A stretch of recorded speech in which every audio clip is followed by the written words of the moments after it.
புத்திர தோஷம் அப்படின்னு சொல்றாங்க இல்லையா? இது நம்ம ரொம்ப ஆண்டு காலமா கேட்டுட்டு இருக்கோம். புத்திர தோஷம் அப்படின்னு சொல்லுவாங்க. இது குழந்தைகள் இறந்து பிறத்தல் இல்ல இறக்கறதால அந்த மாதிரி சொல்றாங்களா, இல்ல இந்த புத்திர தோஷம் அப்படிங்கிறது ஒருவருக்கு எதனால் வருது, இதை தடுப்பதற்கு வழி என்ன?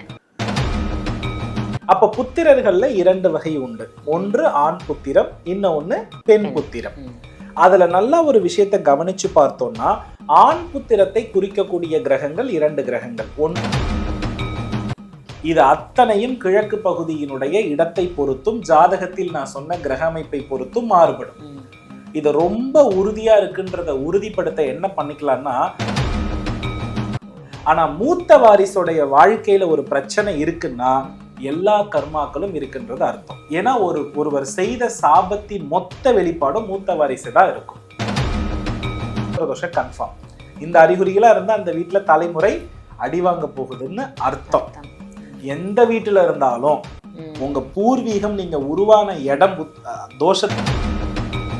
ஆன்மீக பரிகார நேயர்கள் அனைவருக்கும் அன்பான வணக்கங்கள். இன்னைக்கு நம்ம யாரை சந்திக்க வந்திருக்கோம் அப்படின்னு பாத்தீங்கன்னா, அஸ்ட்ராலஜர், பிரணவ வாஸ்து நிபுணர் சிவகு சத்யசீலன் குருஜியை தான் சந்திக்க வந்திருக்கோம். வணக்கம் குருஜி. ஸ்ரீ குருப்பியோ நமஹா, ஸ்ரீ மாத்ரே நமஹா, ஓம் அகத்தீசாயை நமஹா. இறையடியார்கள் அனைவருக்கும் அன்பான வணக்கங்கள். வணக்கம்மா. நல்லா இருக்கீங்களா? நல்லா இருக்கேன். நீங்க எப்படி இருக்கீங்க? நல்லா இருக்கேன் குருஜி. ரொம்ப சிறப்பா இருக்கு உங்களுடைய ஒவ்வொரு பதிவுகளும். நிறைய மக்களுக்கு தேவையான விஷயங்களை அன்றாட லைஃப்ல அவங்களுக்கு என்ன தேவை அப்படின்னு பார்த்து அதுக்கேற்ற மாதிரியான விஷயங்களை மக்களுக்கு நீங்க கொடுக்குறீங்க. ரொம்ப ரொம்ப சந்தோஷம் குருஜி. இன்னைக்கான டாபிக் புத்திர தோஷம் அப்படின்னு சொல்றாங்க இல்லையா? இது நம்ம ரொம்ப ஆண்டு காலமா கேட்டுட்டு இருக்கோம். புத்திர தோஷம் அப்படின்னு சொல்லுவாங்க. இது குழந்தைகள் இறந்து பிறத்தல் இல்ல இறக்கறதால அந்த மாதிரி சொல்றாங்களா, இல்ல இந்த புத்திர தோஷம் அப்படிங்கிறது ஒருவருக்கு எதனால் வருது, இதை தடுப்பதற்கு வழி என்ன? அதாவதுமா, பொதுவா புத்திர தோஷம் அப்படின்றது நிறைய பேருக்கு என்ன அப்படின்னா, தோஷம் அப்படின்னாலே அதற்கு பெயர் என்ன அப்படின்னா, ஒரு கிரகம் பலகீனம் அடைந்திருக்கிறது பேர் தான் தோஷம்னு சொல்றோம். அல்லது ஒரு கிரகம் யுத்தத்தில் இருக்கிறது தான் நாம தோஷம் அப்படின்னு சொல்றோம். எந்த கிரகம் யுத்தத்தில் இருக்கிறதோ அந்த கிரகத்திற்குரிய பலன்களை நம்மளால என்ன பண்ண முடியாதுன்னா சரியாக பெற முடியாது. அப்ப புத்திரர்கள்ல இரண்டு வகை உண்டு. ஒன்று ஆண் புத்திரம், இன்னொன்னு பெண் புத்திரம். அதுல நல்ல ஒரு விஷயத்தை கவனிச்சு பார்த்தோம்னா, ஆண் புத்திரத்தை குறிக்கக்கூடிய கிரகங்கள் இரண்டு கிரகங்கள். ஒன்று குரு பகவான், இன்னொன்று சூரிய பகவான். பெண் புத்திரத்தை குறிக்கக்கூடிய கிரகங்கள் யார் அப்படின்னா சுக்கிர பகவான். இவங்க தான் பொதுவா புத்திரர்களுக்கு அதிபதியாக வருகிறார்கள். இப்போ நல்ல ஒரு விஷயத்தை புரிஞ்சுக்கணும். வாஸ்துல ஒரு வீட்டோடைய இருப்பிடத்துல வடகிழக்கு பகுதிய குருன்னும், கிழக்கு மத்திம பகுதிய சூரியனுக்கு உரியதுன்னும், தென்கிழக்கு பகுதியை சுக்கிரனுக்கு உரியதுன்னு மூன்று வகையாக என்ன பண்றோம்னா பிரிக்கிறோம். அப்படி இதை ஒரே நேர்கோட்டுல கவனிச்சு பார்த்தோம்னா கிழக்கு பகுதி முழுவதும் இவங்க கட்டுப்பாட்டுக்குள்ளதான் இருக்கிறது. அப்போ புத்திர தோஷம் என்பதை நாம புரிஞ்சுக்கிட்டோம்னா, ஒரு தனிப்பட்ட ஜாதகத்தில் குருவோடு, சூரியனோடு, சுக்கிரனோடு கேது இருக்கிற பட்சத்தில், அல்லது இந்த மூன்று கிரகங்களோடு சனி இருக்கிற பட்சத்தில், அல்லது இந்த மூன்று கிரகங்களோடு ராகு இருக்கிற பட்சத்தில் இவர்களுக்கு பெயர் புத்திர தோஷம். அப்போ குருவோடு ராகுவோ, குருவோடு கேதுவோ, அல்லது குருவோடு சனியோ, சூரியனோடு ராகுவோ கேதுவோ சனியோ, அதே போல பாத்தீங்கன்னா சுக்கிரனோடு ராகுவோ கேதுவோ சனியோ இருந்தால் இதுக்கு பேரு தான் புத்திர தோஷம். இப்ப இது குழந்தையே பிறக்காதா அப்படின்னா அது கிடையாது. குழந்தைகளுக்கு நல்ல எதிர்காலம் அமையாதது பேரும் புத்திர தோஷம் தான். காலகாலத்துல படிச்சு ஒரு நல்ல வேலைக்கு போகாததும் புத்திர தோஷம் தான். திருமணம் நடக்காததும் ஒரு புத்திர தோஷம் தான். அதே போல அவங்களுடைய வாழ்க்கையில ஒரு விருதியே இல்ல, வாழ்க்கையை இழந்துட்டு உட்கார்ந்துருக்காங்கன்றது பேரும் ஒரு புத்திர தோஷம் தான். நோயாளிகளாக இருக்கிறது பேரும் புத்திர தோஷம் தான். ஆக மொத்தம் புத்திரர்களால நல்ல பலன் அடையல, நாங்க தனியா இருக்கோம் அவங்க தனியா இருக்காங்கன்றது பேரும் புத்திர தோஷம் தான். புத்திரன் பிறக்காதது மட்டும் இல்ல, பிறந்தும் அந்த குழந்தையால நமக்கு என்ன, புத்திரன் பிறக்காதது பேரே புத்திர தோஷம் கிடையாது, இதுதான் புத்திர தோஷம். குழந்தைகளுடைய வாழ்க்கையில வெளிச்சம் இல்ல, குழந்தைகளால நமக்கு நன்மை இல்ல, குழந்தைகளால துன்பம் இருக்கிறதுன்றது பேரு தான் புத்திர தோஷத்தின் வெளிப்பாடு. இது அத்தனையும் கிழக்கு பகுதியினுடைய இடத்தை பொறுத்தும் ஜாதகத்தில் நான் சொன்ன கிரக அமைப்பை பொறுத்தும் மாறுபடும். இது ரொம்ப உறுதியா இருக்குன்றத உறுதிப்படுத்த என்ன பண்ணிக்கலாம்னா, கிழக்கு பகுதியில ஒரு வீட்டுல ஜன்னலே இல்லாத வீடுகள் புத்திர தோஷத்தின் அடையாளம். அதுக்கு அடுத்தபடியா பாத்தீங்கன்னா, கிழக்கு பகுதியில் இருக்கக்கூடிய காலியிடத்தை விட மேற்கு பகுதியில் அதிக காலியிடம். கிழக்குல இருக்க 10 அடினா மேற்குல 20 அடி இருக்கும். அப்ப மேற்கை விட கிழக்குல காலியிடம் எப்படி இருக்குது? ஜாஸ்தியா இருக்கு, குறைவா இருக்குது. கிழக்குல குறைவா இருந்து மேற்குல வந்து கிழக்குல கம்மியா இருந்து மேற்குல ஜாஸ்தியா இருக்கிறது. கிழக்கு 10 அடினா மேற்கு 20 அடி. அப்ப என்ன நடக்கும்னா இதுவும் புத்திர தோஷத்தின் வெளிப்பாடுதான். இந்த மாதிரியான வீடுகள்ல எத்தனை புத்திரர்கள் பெற்றாலும் அந்த புத்திரர்களுடைய வாழ்க்கை விருத்தி அடைவது இல்லை. அது போல ஜாதகத்துல சொன்ன கிரக அமைப்பு இருந்தாலும் அந்த புத்திரர்கள் நல்லா இருக்கிறது இல்ல. புத்திர தோஷத்தை வந்து நமக்கு வீட்டுல கர்மாவை பத்தின ஒட்டுமொத்த பிறப்பு யாருன்னா வீட்டோடைய மூத்த வாரிசு. உங்க வீட்டோடைய மூத்த வாரிசு ஹாப்பியா ஆரோக்கியமா சூப்பரா எந்த குறையும் இல்லாம இருந்துடுச்சுன்னா உங்களுக்கு எந்த சாபமுமே இல்லைன்னு அர்த்தமா. ஆனா மூத்த வாரிசுடைய வாழ்க்கையில ஒரு பிரச்சனை இருக்குன்னா எல்லா கர்மாக்களும் இருக்குன்றது அர்த்தம். ஏன்னா ஒருவர் செய்த சாபத்தின் மொத்த வெளிப்பாடும் மூத்த வாரிசு தான் இருக்கும். அந்த மூத்த வாரிசு மகிழ்ச்சியா இல்லைன்னா அந்த குடும்பத்துல 1000 தெய்வ வழிபாடுகள் செய்தும் அது விருத்தி அடையாது. சோ அதற்கு மிக முக்கியமான காரணம் என்னன்னு நம்ம பார்த்தோம்னா நம்ம வீட்டோடைய அந்த கிழக்கு பகுதி பாதிக்கப்பட்டிருப்பதினுடைய வெளிப்பாடுதான். இதை சரி பண்ணணும்னா ஒரே ஒரு வழிதான் இருக்கிறது. இப்ப புத்திர தோஷத்திற்கு எத்தனையோ யாகங்கள் பூஜைகள் நம்ம எல்லாம் என்ன நினைச்சுக்கிறோம்னா புத்திர காமேஷ்டி யாகம் பண்ணா புத்திர தோஷம் சரியாயிடும், குழந்தை நிறைய தாட் மக்களுக்கு இருக்கு. Never never.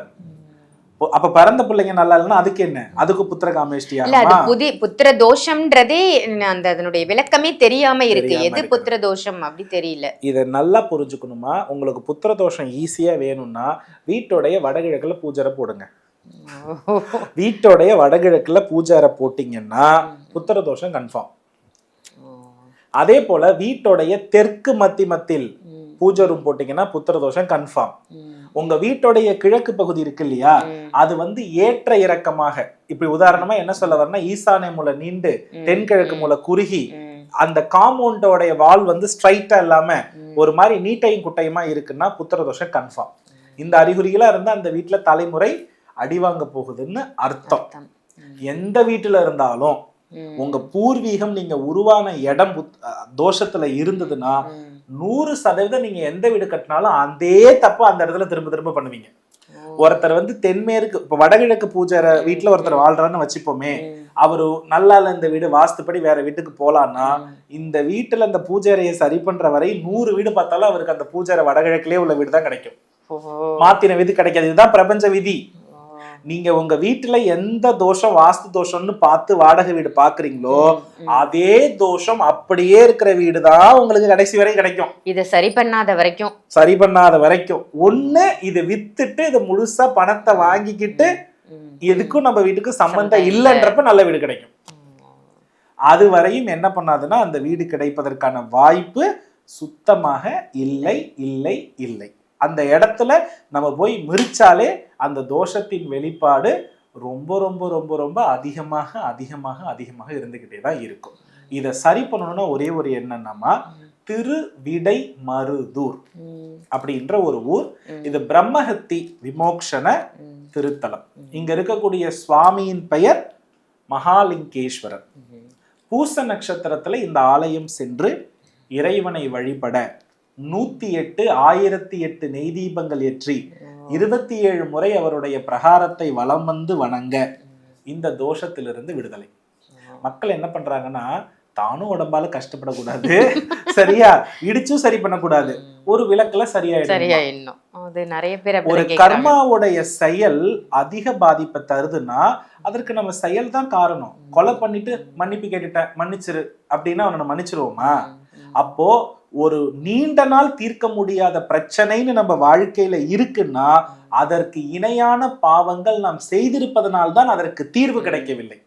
அந்த தீர்வை நம் செயலால் தான் மாற்ற முடியுமே தவிர வார்த்தைகளால் மாற்ற முடியவே முடியாது. கர்மா குறையணும்னா நாம தான் வரணும். இதுல ரொம்ப எனக்கு கஷ்டமா இருக்கிறது ஜாதகம் பார்க்க என்னன்னா, பிள்ளைக்கு தோஷம் இருக்கும், அப்பா அம்மா வந்து நாங்க விளக்கு போட்டா சரியாயிடுமான்னு கேட்பாங்க. இன்னைக்கு ஜோதிடம் வந்து கெட்டு போய் இருக்கிறதே காரணம் இதுதாம்மா. இப்போ உங்களுக்கு வயிற்று வலி இருந்தா அம்மா மாத்திரப்பட்டா வயிற்று வலி சரியா போகுமா? சரியா அப்போ உள்ளவர் தான் கர்மாவிற்கு காரணம், அதனாலதான் உங்களுக்கு பிரச்சனையாகுது, தடையாகுது. அப்ப அவர் அதை புரிந்து பிரயாச்சித்தம் தேடுகின்ற வரையிலும் எதற்கும் தீர்வு இல்லை. நிறைய பேர் பண்றது ஒரு ஜாதகத்தை கேட்டு குடும்பத்துக்கே கேட்பாங்க. என்ன அப்பா எப்படி தொழில இருப்பாரு, இவருக்கு படிப்பு வேறையா இருக்கும், அப்பாவுக்கு தொழில் வேறையா இருக்கும், எப்படி தெரியும்? இதெல்லாம் ஜோதிடத்துல வந்து நிறைய விஷயங்களை மக்கள்கிட்ட புரிய வைக்கவே முடியல. அதனால இந்த திருவிடை மருதூர் சென்றால் திருப்பம் உண்டு.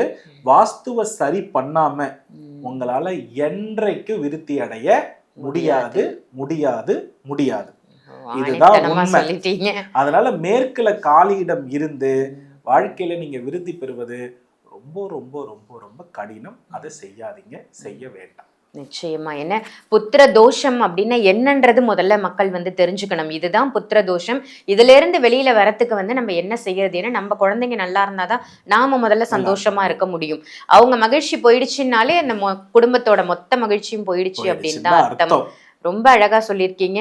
கண்டிப்பா புத்திர தோஷம் என்னன்னா இப்ப தெரிஞ்சிருக்கும். அதுல இருந்து விடுபடுறதுக்கான விடையும் நீங்க சொல்லியிருக்கீங்க. மேற்குல கண்டிப்பா காலி இடம் வந்து இருக்கக்கூடாது.